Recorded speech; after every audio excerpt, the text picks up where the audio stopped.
Hi and welcome back to our session. Banking awarenessல most இம்பார்ட்டண்ட்டான topics எல்லாமே என்ன பண்ணியாச்சு நம்ம கவர் பண்ணியாச்சு.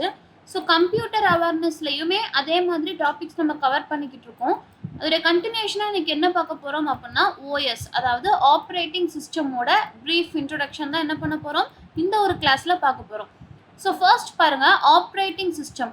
ஆப்ரேட்டிங் சிஸ்டம்னா என்ன அப்படின்னு சொல்லி பார்த்தோன்னா, எந்த ஒரு கம்ப்யூட்டர் டிவைஸாக இருந்தாலுமே அதோடைய இம்பார்ட்டண்ட்டான ஒரு விஷயம் என்ன அப்படின்னா அது வந்து ஆப்ரேட்டிங் சிஸ்டம் தான். ஓகேவா?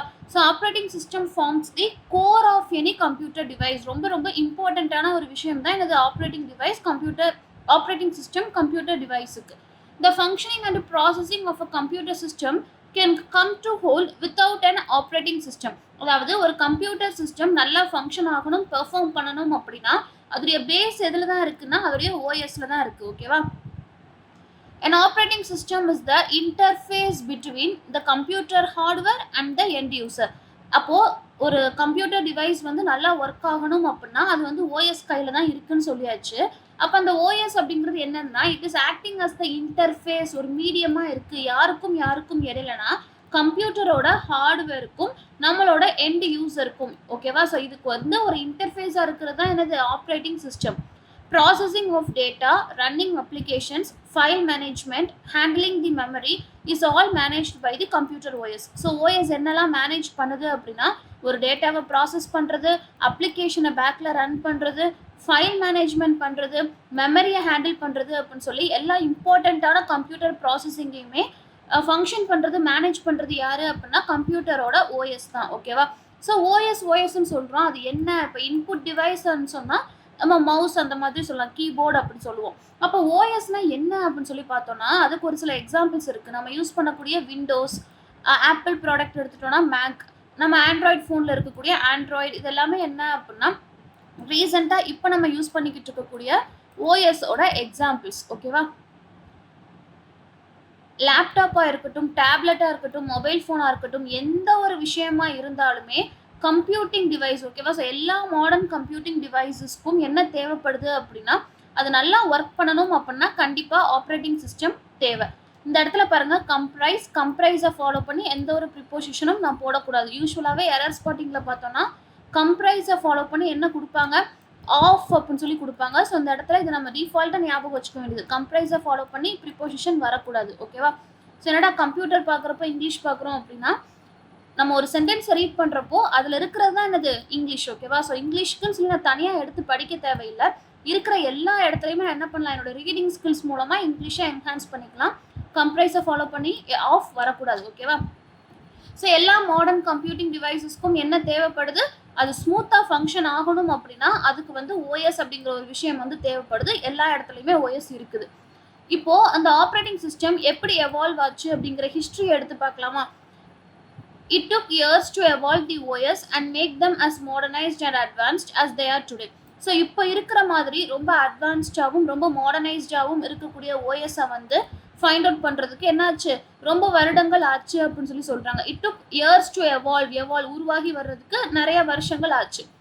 ஸோ அதோடைய எவல்யூஷன் அண்ட் ஹிஸ்ட்ரியை வந்து என்ன பண்ணுறாங்க, கீழே வந்து டீட்டெயில்டாக கொடுத்துருக்காங்க. என்ன அப்படின்னா, initially the computers made did not have an operating system and to run each program a different code was used. அதாவது இனிஷியலாக ஓஎஸ் இல்லை, ஒவ்வொரு ப்ரோக்ராமை ரன் பண்ணுறதுக்கும் ஒவ்வொரு டிஃப்ரெண்ட் கோடை வந்து அவங்க யூஸ் பண்ணாங்க.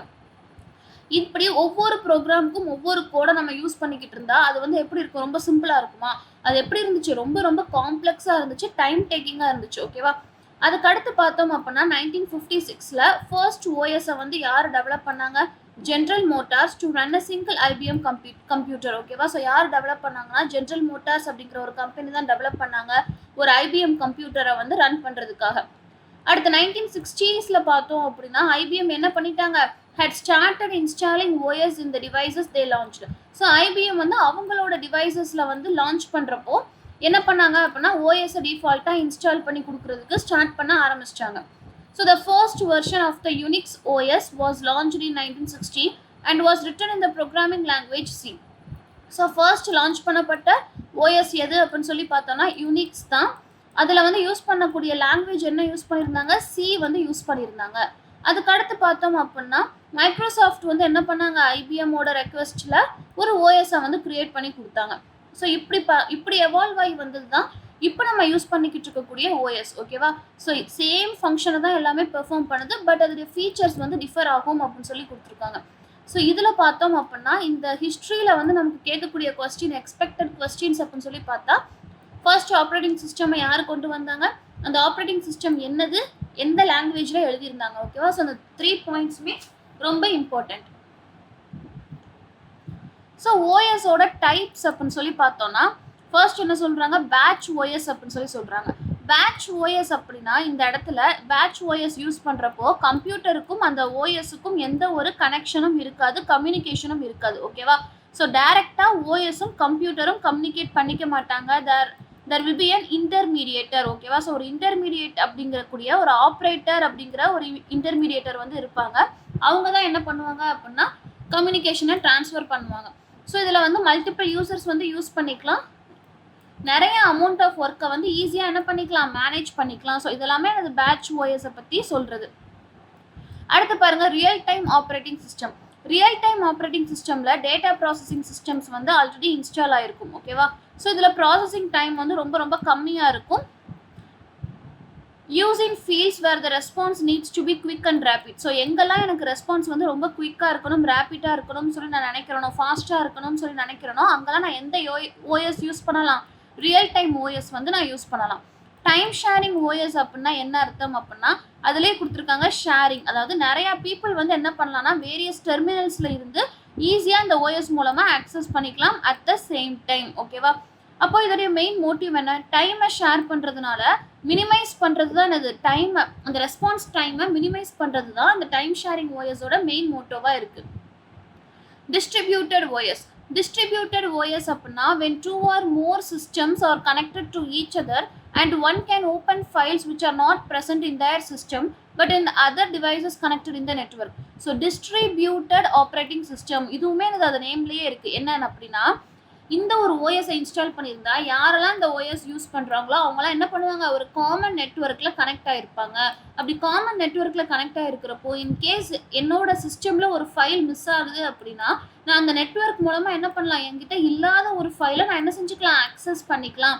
யார்கிட்ட இருக்கோ அவங்க மூலமாக நான் ஆக்சஸ் பண்ணிக்கலாம். ஸோ இதான் என்னது டிஸ்ட்ரிபியூட்டட் ஓஎஸ். ஓகேவா?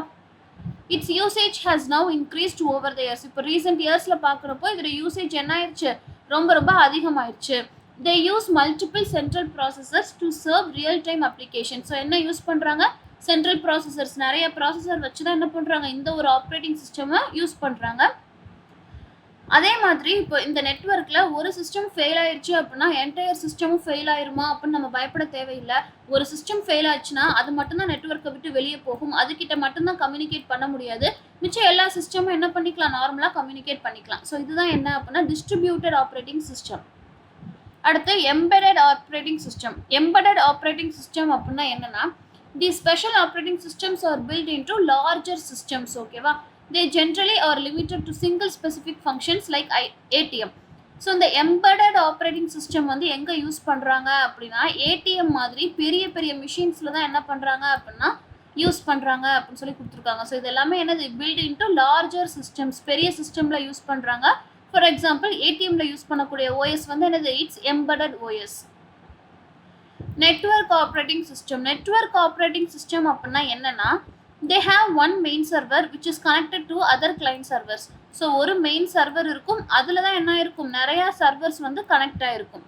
All the management of files, processing of data, access to sharing files are performed over the small network. So எல்லாமே இந்த நெட்வொர்க்குள்ளேயே முடிஞ்சிரும் அப்படின்னு சொல்லி சொல்கிறாங்க. It is also a secure OS for working with multiple users. So நிறைய user கூட நம்ம வந்து ஒர்க் பண்ணுறப்போ whether it is safe or secured அப்படிங்கிற டவுட் வரும். It is perfectly a secure network அப்படின்னு சொல்லி சொல்கிறாங்க. ஓகேவா? Mobile operating system.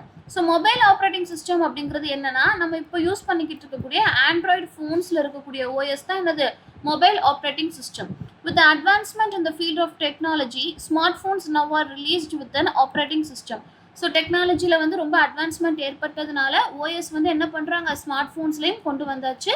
They are designed in a manner that they can help a small device work efficiently. ஒரு சின்ன டிவைஸாக இருந்தால் கூட அது ரொம்ப எஃபிஷியண்ட்டாக நம்ம ஒர்க் பண்ணுறதுக்கு மெயின் ரீசன் அந்த பர்டிகுலர் ஃபோனில் இருக்கக்கூடிய அட்வான்ஸ்டு ஓஎஸ் தான் அது காரணமாக இருக்குது. ஸோ இது வரைக்கும் நம்ம என்ன பார்த்தோம், டைப்ஸ் ஆஃப் ஓஎஸ் பார்த்தோமா. இப்போ இந்த ஓஎஸோட ஃபங்க்ஷன்ஸ் என்ன அப்படின்னு சொல்லி பார்க்கலாம். It helps with memory management. மெமரியை மேனேஜ் பண்ணுறதுக்கு ஓஎஸ் ரொம்பவே ஹெல்ப்ஃபுல்லாக இருக்குது. எப்படி அப்படின்னா, மெயின் மெமரி பிரைமரி மெமரியில் இருக்கக்கூடிய ஒரு கம்ப்யூட்டர் டிவைஸில் மெயின் மெமரி பிரைமரி மெமரியில் இருக்கக்கூடிய ஃபைல்ஸ் எல்லாத்தையுமே என்ன பண்ணுறாங்க அப்படின்னா ட்ராக்கில் வச்சுக்கிறாங்க. ஸோ அது எப்படி இருக்குது அப்படிங்கிற ஃபைல் மேனேஜ்மெண்ட்டையும் மெமரி மேனேஜ்மெண்ட்டையும் ஓஎஸ் வந்து பார்த்துக்குது. அடுத்து பார்த்தோம்னா, whenever a computer is turned on, OS automatically starts to work. Thus, the booting and rebooting process of a computer device is also an important function of the OS.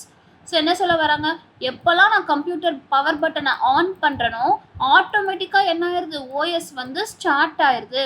ஆட்டோமேட்டிக்காக OS வந்து start பண்ணுறப்போ என்ன function அது பண்ணுது அப்படின்னா, அந்த booting and rebooting அப்படிங்கிற ஒரு ப்ராசஸை கம்ப்யூட்டர் டிவைஸில் பண்ணக்கூடிய சிஸ்டம் என்னது, ஓஎஸ் தான். அது வந்து என்னது, one of the important functions of the OS. ஓகேவா. யூசர் இன்டர்ஃபேஸை வந்து கிரியேட் பண்ணி கொடுக்குது. அதே மாதிரி managing of basic peripheral devices is done by the operating system. Peripheral டிவைஸை மேனேஜ் பண்ணுறதுக்கு வந்து எது ரொம்ப இம்பார்ட்டண்ட்டான ஒரு இதாக இருக்குது, ஓஎஸ் தான் இது ரொம்ப இம்பார்ட்டண்ட்டான ஒரு சிஸ்டமாக இருக்குது. ஸோ அதே மாதிரி பார்த்தோம்னா, நம்ம பாஸ்வேர்ட் ப்ரொடெக்ஷன் ஆப்ஷன் யூஸ் பண்ணுறோம் இல்லையா. ஸோ அதில் வந்து ரொம்ப செக்யூராக இருக்கிறதுக்கு ஓஎஸ் ரொம்ப ஹெல்ப்ஃபுல்லாக இருக்குது. It coordinates with the software and the user. So அதே மாதிரி தான் இந்த ஓஎஸ் அப்படிங்கிறது எதுக்குமான இன்டர்ஃபேஸாக இருக்குது அப்படின்னா, கம்ப்யூட்டர் டிவைஸோட ஹார்ட்வேருக்கும் சாஃப்ட்வேர் யூசருக்கும் ஒரு இன்டர்ஃபேஸாக இருக்குது. அதே மாதிரி தான் சாஃப்ட்வேருக்கும் யூசருக்கும் ஒரு இன்டர்ஃபேஸ் வந்து யார் ஆக்ட் பண்ணுறாங்க, ஓஎஸ் தான் ஆக்ட் பண்ணுது. ஓகேவா. Easy navigation and organisation of files. Again first பாயிண்ட்ல சொன்ன மாதிரி தான் ஃபைல் மேனேஜ்மெண்ட்டை பண்ணுறதும் ஓஎஸ் தான். Any kind of program which needs to be run through the system is done by the OS. எந்த ப்ரோக்ராமை ரன் பண்ணணும் அப்படின்னாலுமே நம்ம ஓஎஸை வந்து என்ன பண்ணிக்கலாம், யூஸ் பண்ணிக்கலாம். ஓஎஸ் தான் என்ன பண்ணுது, எந்த ஒரு ப்ரோக்ராமை நம்ம ரன் பண்ணணும் அப்படின்னாலும் ஓஎஸ் யூஸ் ஆகுது. If any kind of error or bug is found during the program is detected using the OS. So ஒரு ப்ரோக்ராம் நம்ம எழுதுகிறப்போ அதில் நம்ம ஏதாவது ஒரு எரர் ஃபைண்ட் அவுட் பண்ணுறோம், இல்லைனா பக்கை நம்ம ஃபைண்ட் அவுட் பண்ணுறோம் அப்படின்னா எது மூலமாக ஃபைண்ட் அவுட் பண்ணுறோம், ஓஎஸ் மூலமாக தான் ஃபைண்ட் அவுட் பண்ணுறோம். So these are all the functions of OS or also an advantages of OS. So in this video we have discussed a brief introduction about what OS exactly means. OS na enna, adudaiya types, 7 types of OS பத்தி பார்த்தோம். adudaiya functions ஒரு சில points வந்து நம்ம discuss பண்ணிருக்கோம். Hope this session is useful and thank you for watching.